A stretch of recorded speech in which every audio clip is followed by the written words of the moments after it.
मुख्यमंत्री नीतीश कुमार 12 जून को इतिहास रचने जा रहे हैं।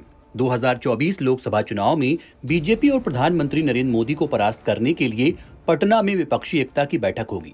मगर एक इतिहास उनका पीछा भी कर रहा है। ये वो इतिहास है जो नीतीश कुमार की राजनीति के मूल्यांकन का एक बड़ा टूल बनेगा।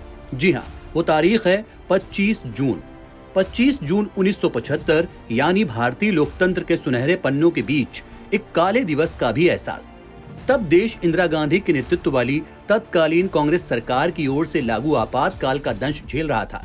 तब लोकतंत्र की हत्या कर दी गई थी, प्रेस को सेंसर कर दिया गया था, विपक्ष के सभी बड़े नेताओं को गिरफ्तार कर जेल में बंद कर दिया गया था।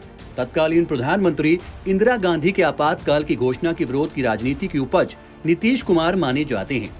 और नीतीश कुमार का वर्तमान उसी कांग्रेस युक्त गठबंधन के प्लेटफॉर्म पर विपक्ष को एकजुट करने को संघर्षरत है। मुख्यमंत्री नीतीश कुमार का सियासी सफर जेपी आंदोलन के साथ शुरू हुआ। 1977 में वो जनता पार्टी में शामिल हुए। 1989 में पहली बार जनता दल के टिकट पर लोकसभा चुनाव के मैदान में उतरे और जीत हासिल की। कुछ महीने के लिए राज्य कृषि मंत्री रहे।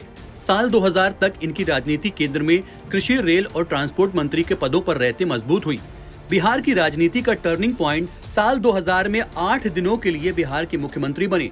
इस असफलता ने भी इनका रास्ता केंद्र की राजनीति की तरफ बनाया और नीतीश कुमार एक बार फिर केंद्र में कृषि और रेल मंत्रालय में कैबिनेट मंत्री रहे।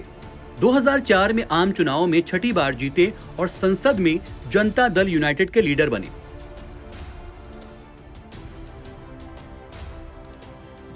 भाजपा के लोकप्रिय नेता अटल बिहारी वाजपेयी का इन्हें काफी स्नेह और आशीर्वाद मिलता रहा। 2005 में नीतीश कुमार बिहार के मुख्यमंत्री बने।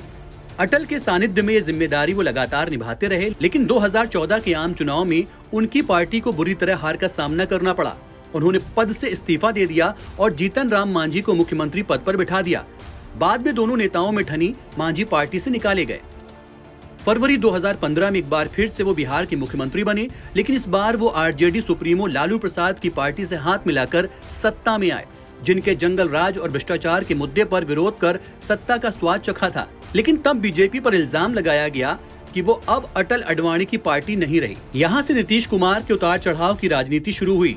भाजपा तब प्रतिपक्ष की भूमिका में रही, मगर 2017 में एक बार फिर नीतीश कुमार ने बीजेपी से हाथ मिलाया और राज्य की बागडोर संभाली। 2020 का चुनाव बीजेपी के साथ लड़कर नीतीश कुमार फिर मुख्यमंत्री बने, लेकिन एक बार फिर भाजपा से नाता तोड़ और आरजेडी से गलबैया की और आज सरकार में हैं।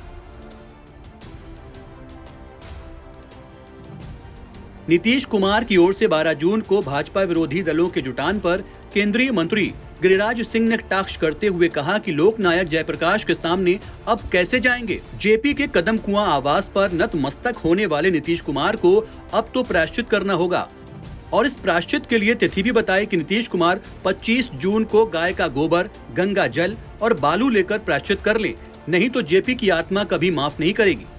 बहरहाल नीतीश कुमार की राजनीति दो शब्दों के झूले पर झूलती रही। जंगल राज के नाम पर वो बीजेपी से गलबैया डाल लेते थे और सांप्रदायिकता के नाम पर आरजेडी से।